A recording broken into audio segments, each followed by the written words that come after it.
Saudara sekalian, kita bertemu lagi dalam diskusi sesi ke-12 mengenai seri keselamatan kita. Kita akan berbicara mengenai topik-topik yang penting, yaitu mengenai kelahiran kembali dan iman.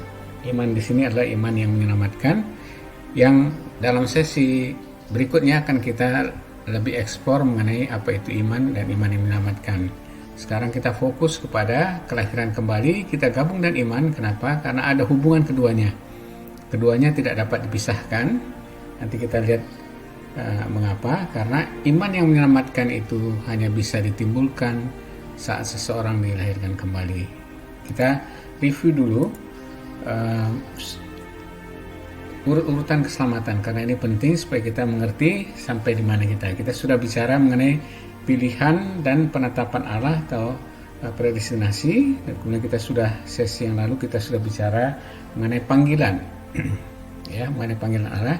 Tetapi sebelum kita masuk kepada dibenarkan atau pembenaran, di antara keduanya ini ada peristiwa-peristiwa lain yang penting. Karena apa? Sebelum dia dibenarkan tentu dia harus percaya dulu.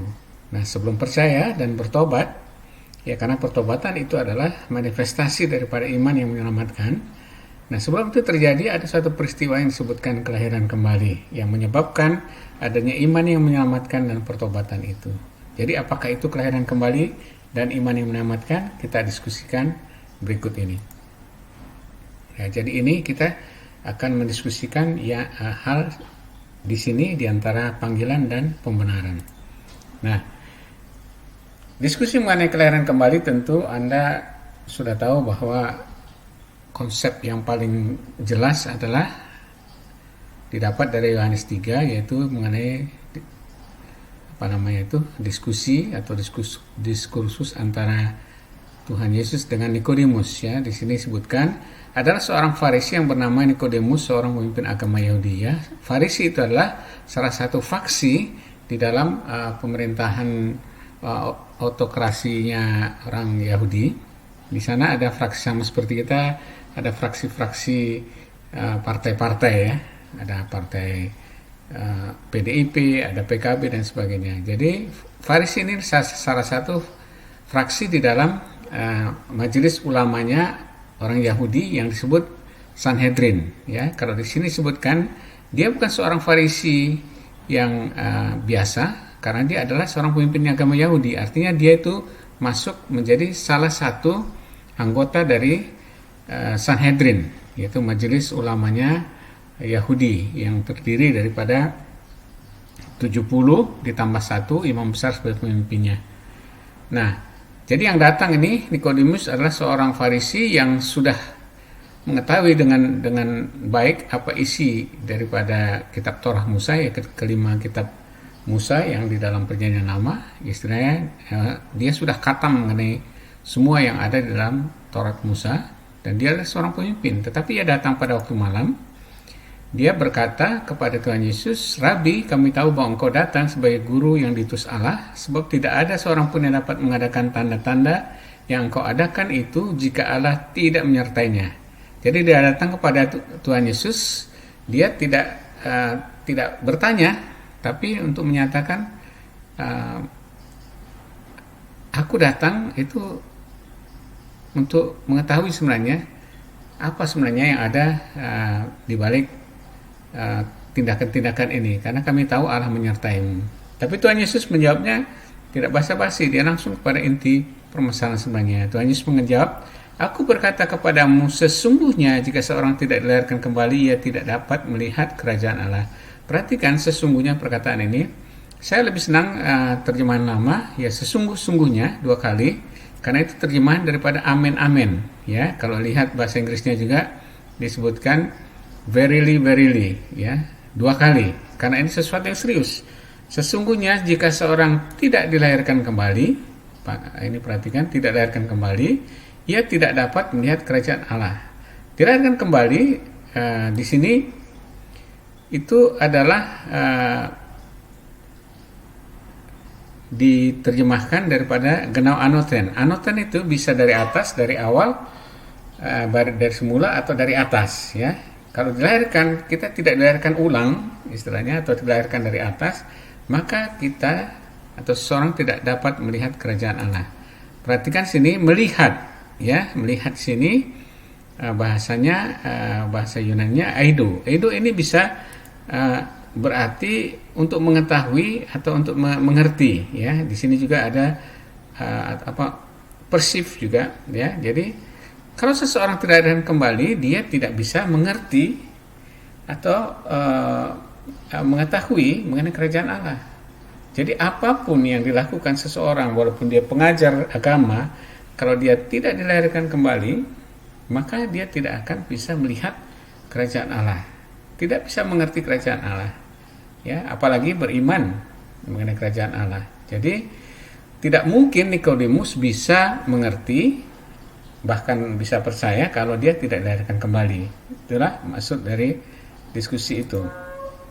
Nah, Tuhan Yesus, Nikodemus menjawab, bagaimanakah mungkin seorang dilahirkan kalau ia sudah tua?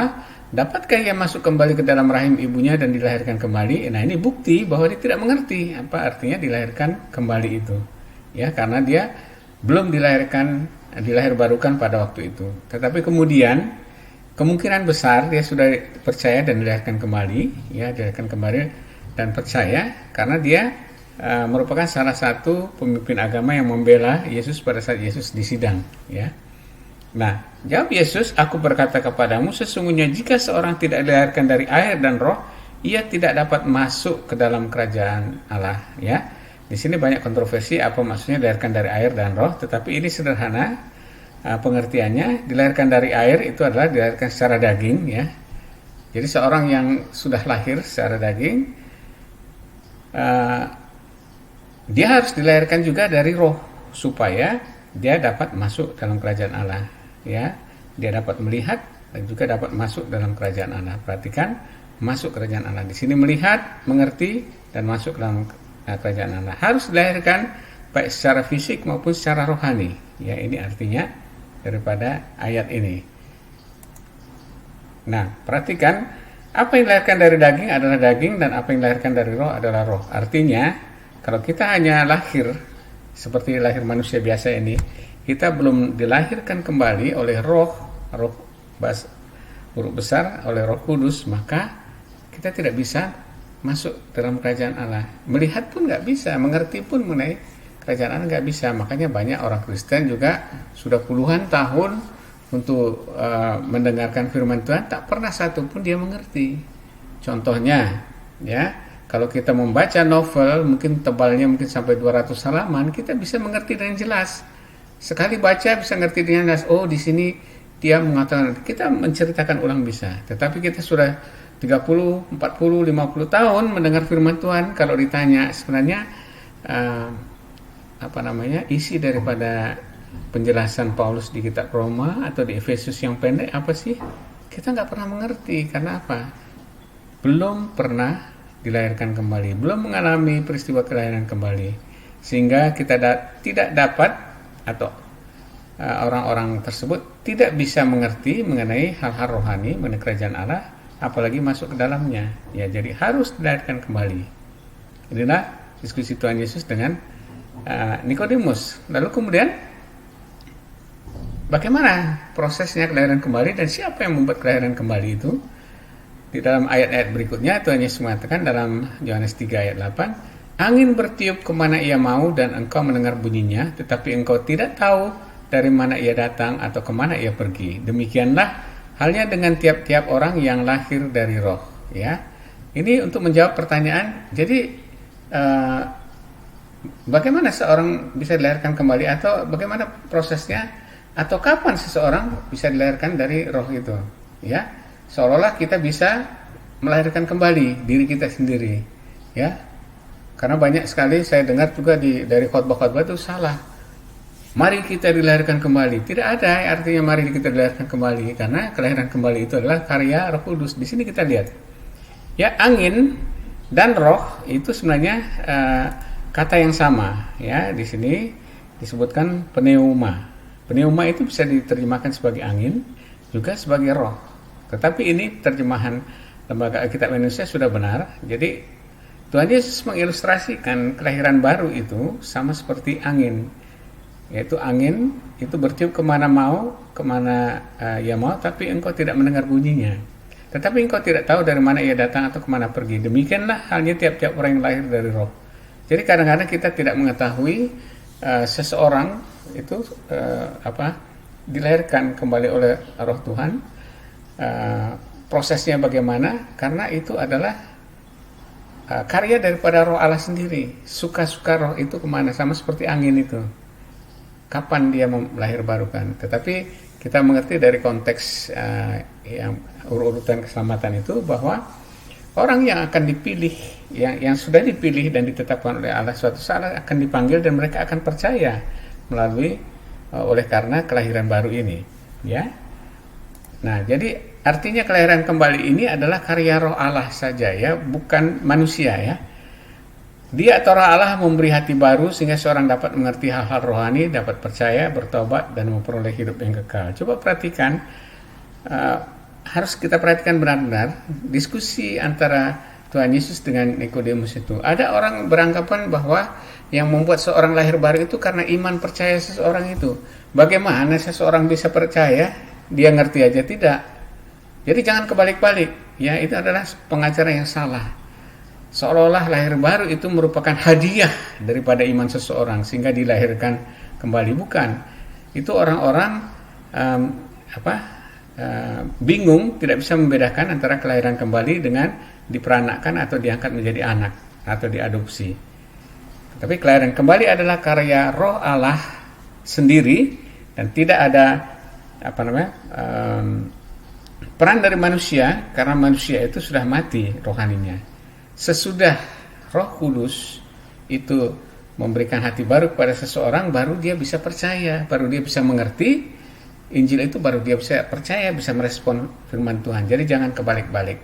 Nah, bagaimana peristiwa ini di dalam Perjanjian Lama? Sebelumnya, ini salah satu tadi disebutkan bahwa kelahiran kembali itu adalah karya Roh Kudus yang merubahkan, memberikan hati baru kepada seseorang. Tetapi dalam 1 Petrus 1 ayat 3 disebutkan juga bahwa kelahiran kembali itu ya dilahirkan dari benih yang benih yang tidak fana, yaitu oleh firman Allah yang hidup. Jadi artinya apa? Jadi kita dilahirkan kembali itu oleh Roh Kudus, tetapi melalui firman. Jadi pada saat Roh Kudus merubah hati kita menjadi hati yang baru, sehingga kita dapat mengerti firman Allah. Jadi Roh Kudus dan firman Allah itulah yang memberi karya perubahan hati dan kelahiran kembali itu. Jadi pemberitaan firman Allah itu merupakan sarana bagi seseorang, bagi Roh Kudus untuk memberikan kelahiran kembali kepada orang-orang pilihannya. Karena itu pemberitaan Injil harus disampaikan kepada sebanyak-banyaknya orang, semua orang, ya. Karena kita tidak tahu manakah orang-orang pilihan Allah yang kemudian akan diberikan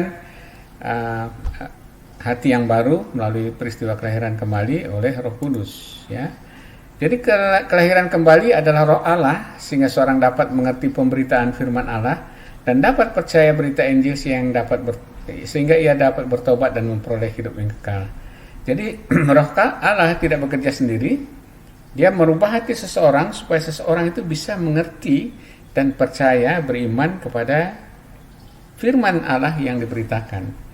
Tidak ada peristiwa kelahiran kembali tanpa firman Allah. Jadi Roh Kudus dan firman Allah itu menciptakan manusia baru, menciptakan hati baru sehingga manusia itu bisa percaya, bertobat dan diselamatkan. Nah, di dalam Perjanjian Lama ini apakah itu artinya dilahirkan kembali, ya? Di dalam Yeskiel 11, 19, 20 sampai dan kemudian pasal 36 itu Tuhan berulang mengenai pemulihan Israel, ya. Suatu saat Israel akan dipulihkan, hatinya itu akan diganti, rohnya itu akan diganti sehingga memiliki hati yang taat, yang bisa percaya, bisa taat, ya. Yeskiel 11 ayat 19, aku akan memberikan mereka hati yang lain dan roh yang baru dalam hati mereka. Perhatikan, hati yang lain dan roh yang baru dalam batin mereka. Jadi hati mereka itu sama sekali dirubahkan, ya, Sehingga mereka apa? Dikatakan, sehingga mereka akan menjadi umatku dan juga taat kepada perintah-perintahnya. Hati manusia hanya bisa taat kalau dia hatinya sudah dirubahkan, rohnya sudah diperbarui dalam batin mereka, dan mereka diangkat menjadi umatnya. Ini dalam Perjanjian Lama. Kemudian nanti dalam pasal 36 juga disebutkan, kamu, maksudnya bangsa Israel yang kemudian nanti akan dipulihkan oleh Tuhan, itu menunjuk kepada masa pengenapannya, yaitu pada saat Kristus datang nanti. Kamu akan kuberikan hati yang baru dan roh yang baru, sekali lagi ya, hati baru dan roh yang baru ya dalam batinmu, dan aku akan menjauhkan dari tubuhmu hati yang keras dan kuberikan hatimu padamu hati yang taat. Jadi yang memberikan hati yang baru, hati yang bisa taat, hati yang bisa percaya, itu hanya dari Tuhan. Itulah karya pengenapan daripada Roh Kudus. Bahkan disebutkan di dalam ayat 27, rohku akan kuberikan diam di dalam batinmu. Nah, ini para teolog juga menyetujui bahwa diamnya Roh Kudus itu semakin nyata nanti di dalam, semakin eksplisit itu nanti dalam Perjanjian Baru. Karena apa? Di dalam di dalam Efesus 1 ayat 13 ya, itu disebutkan bahwa perhatikan di sini, pada saat kita percaya karena kita sudah dirubahkan hati kita, maka kemudian kita akan dimeteraikan dengan Roh Kudus ya. Dimeteraikan Roh Kudus itu bisa sama juga artinya bahwa Roh Kudus akan diam di dalam kita, dan juga kita itu dimeteraikan menjadi milik Allah dengan cara apa? Roh Kudus berdiam di dalam kita. Jadi ini seperti yang dijanjikan. Yang dijanjikan itu mana ini? Ya, di dalam Yeskiel 36 ayat 27, rohku akan kuberikan diam di dalam batinmu. Dan ini pada saat seorang percaya, ya, karena dia sudah dilahirkan kembali kemudian percaya, maka dia dimeteraikan oleh Roh Kudus. Roh Kudus akan diam di dalam orang percaya. Ini adalah orang-orang percaya, adalah orang-orang pilihan. Ya.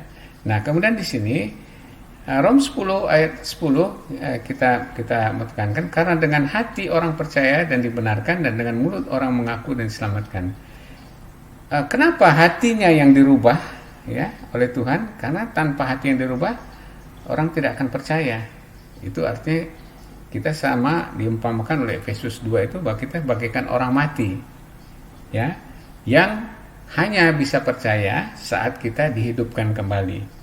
Ya, jadi sebelum kita dilahirkan kembali, kita tidak bisa percaya. Tidak ada, kita orang mati kok bisa percaya, bisa merespon. Ya, itu perhatikan urut-urutannya itu penting.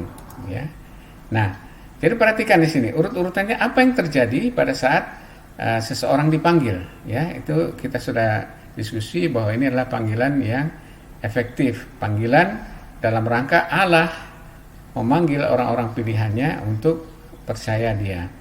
Ya, jadi pada saat dipanggil melalui pemberitaan firman Allah, jadi sarana panggilan daripada Allah itu adalah pemberitaan firman Tuhan. Ya, dalam Perjanjian Baru itu secara spesifik ada pemberitaan mengenai Injil. Injil itu apa? Injil itu adalah berita mengenai pengampunan dosa berdasarkan korban yang sudah ditebus oleh Yesus Kristus. Jadi pada saat firman Tuhan atau Injil diberitakan, maka Roh Kudus itu akan mengubahkan hati seseorang, ya, sehingga apa? Orang itu bisa percaya dan mengambil pertobatan. Ya, perhatikan ini urut-urutannya, walaupun ini adalah sesuatu yang berbeda, tapi ini kejadiannya ini hampir sama, karena pada saat seseorang itu mendengar firman Tuhan, lalu Roh Kudus memberikan hati yang baru itu dalam peristiwa kelahiran kembali itu. Kemudian orang itu baru bisa mengerti firman Tuhan, sehingga dia bisa percaya dan bertobat. Jadi peristiwa ini, kalau praktisnya ini terjadi pada saat yang sama, tapi urut-urutannya sebenarnya berbeda. Karena hati dulu dirubahkan, baru dia bisa percaya dan bertobat. Ini ilustrasinya sama seperti kilat dan guntur. Mana duluan kilat dan guntur? Kita udah tahu tentu kilat duluan ya. Kilat menyambar, sehingga terjadi ruang hampa di lintasan kilat itu, sehingga udara sekitarnya itu kemudian nanti mengisi udara yang hampa itu berbenturan sehingga keluarlah suara guntur. Walaupun kejadiannya itu dalam satu peristiwa yang sama, ya. Jadi ada urut-urutannya. Itu hati yang baru dirubahkan oleh peristiwa kelahiran baru oleh Roh Kudus yang memakai firman Allah sehingga orang itu bisa percaya dan bertobat. Nah, baru kemudian karena sudah percaya dan bertobat maka dibenarkan, ya. Tadi disebutkan apa tadi? Nah, ini karena dengan hati orang percaya dan dibenarkan, ya. Jadi saat kita percaya di sini, ya, kita kemudian dibenarkan, ya. Ini dibenarkan. Nah, ini adalah urutannya. Jadi kita supaya bisa mengerti hal ini, supaya kita tidak salah berpikir, karena selalu saya sering sekali mendengar bahwa kita itu lahir baru karena kita beriman. Jadi seolah-olah lahir baru itu hadiah daripada kita percaya. Bukan. Kelahiran kembali adalah tindakan Allah secara sepihak untuk merubahkan hati seseorang, memberikan hati yang baru, memberikan roh yang baru sehingga orang itu bisa percaya dan bertobat. Tidak ada peran manusia di dalam kelahiran kembali. Dia merupakan objek daripada anugerah Allah yang merubahkan hatinya. Ya, semoga bisa dipahami secara benar supaya tidak salah teologi kita. Nah, kesimpulan. Jadi kita bisa simpulkan, pertama, kelahiran kembali adalah suatu peristiwa di mana Allah memberikan hati yang baru kepada orang-orang pilihannya. Bahkan disebutkan juga roh yang baru, ya. Sebagai bagian dari program kekalnya untuk menciptakan suatu umat yang memiliki keserupaan dengan Kristus, ya. Program kekal untuk menyelamatkan orang-orang pilihan tadi, ya, di dalam Roma 8 ayat 9:30, ya.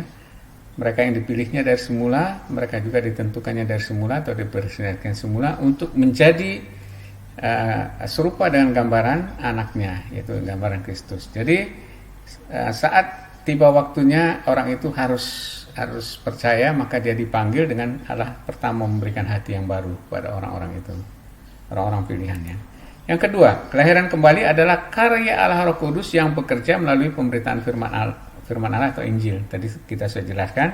Dan manusia dalam keadaannya mati secara rohani tidak bisa berperan sedikit pun, sama seperti kelahiran seorang bayi. Seorang bayi itu lahir dia bukan karena keinginannya, bukan karena kekuatannya, tapi karena tindakan dari luar, ya. Dia adalah sebagai objek yang pasif. Jadi manusia juga kelahiran kembali adalah merupakan karya Allah, di mana Allah merubahkan hati orang itu, memberikan roh yang baru kepadanya sehingga dia dapat percaya, mengerti firman Tuhan, percaya Injil, bertobat dan diselamatkan. Nah, tanpa kelahiran kembali seorang tidak dapat mengerti Injil, apalagi dapat memiliki iman yang menyelamatkan. Tadi diskusi Tuhan Yesus dengan Nikodemus. Jika seseorang sesungguhnya berkata padamu, jika seorang tidak dilahirkan kembali, ia tidak dapat melihat kerajaan Allah. Melihat kita sudah tahu itu artinya mengerti, perceive, ya. Jadi mengerti kerajaan Allah, mengerti firman Allah, mengerti Injil aja dia nggak bisa, apalagi mau beriman. Jadi harus perhatikan betul urutannya ini, karena saya menemukan banyak kesalahan di sini. Kelahiran kembalilah yang akan membuat seseorang dapat mengerti dan mempercayai Injil sehingga ia dapat bertobat dan memperoleh keselamatannya. Perhatikan, kelahiran kembalilah yang menyebabkan seseorang itu bisa mengerti dan percaya dan diselamatkan. Sekalipun peristiwa kelahiran kembali ini, kelahiran kembali dengan iman dan pertobatan terjadi dalam suatu peristiwa seperti kilat dan guntur, kita sudah diskusikan tadi, tetapi urutannya jelas. Kelahiran kembali lebih dahulu, kemudian iman menghasilkan iman dan pertobatan. Tentu di sini ada sarana pemberitaan firman Tuhan dalam panggilan. Nah, mudah-mudahan penjelasan ini bisa meluruskan pandangan-pandangan kita yang selama ini tidak tepat. Nah, untuk sesi berikutnya, keselamatan 13, kita bicara tadi mengenai iman. Tetapi apakah iman yang di situ kita akan disebutkan adalah iman yang menyelamatkan. What is saving faith? Apa itu iman yang menyelamatkan? Ya, karena itu tidak sama dengan iman-iman biasa. Karena kita cenderung mengatakan, oh aku sudah beriman kepada Tuhan Yesus. Really? Apa benar? Karena tidak semua orang Kristen itu sebenarnya orang yang memiliki iman yang menyelamatkan. Ya, iman yang menyelamatkan hanya didapat oleh peristiwa kelahiran kembali. Karena itu di kekristenan di Barat sering mengatakan bukan masalah do you believe in Christ, tapi dia mengatakan are you a born again Christian? Karena kelahiran kembali ini penting sekali untuk dimengerti dan dialami oleh tiap-tiap orang Kristen. Kiranya saudara mendapatkan mendapatkan pengertian-pengertian baru dari penjelasan kita, dan jangan lupa untuk terus mengikuti channel kita ini. Beritahu juga teman-teman supaya mereka juga bisa mengikutinya dari awal, karena hal-hal ini sangat penting. Saat kita meletakkan iman kita kepada sesuatu yang salah, maka pastilah nasib, destiny kita, tujuan kita juga salah, dan itu sangat menentukan. Karena itu masalah surga dan neraka. Kiranya saudara sekalian bisa mendapatkan manfaat dari video-video ini. Terima kasih, Tuhan memberkati.